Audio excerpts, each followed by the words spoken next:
Necha kulding yonimda, bugun nega jimmendi? Ko'zlaringda mung ko'rdim, ayta qolgin ne bo'ldi? Har bir so'zing so'gindim, har kulgingni kutdim men.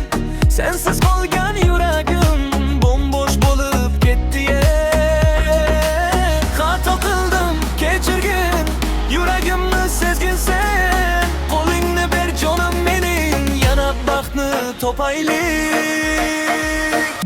Xafa bo'lma, jonim menga kulgin. Sensiz o'tgan har bir onlar yuragimni tilgin. Xafa bo'lma, ko'zlarimga boqgin. Bizni topgan muhabbatni hech qachon yo'qotmaylik. Xafa bo'lma, jonim menga kulgin. Sensiz o'tgan har bir onlar yuragimni tilgin. Xafa bo'lma, ko'zlarimga boqgin. Bizni topgan muhabbatni hech qachon yo'qotmaylik.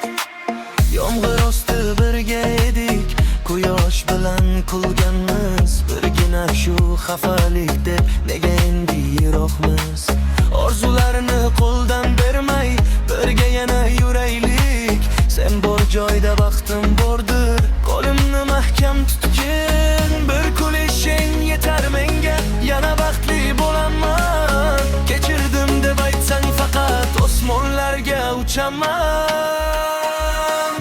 Xafa bo'lma,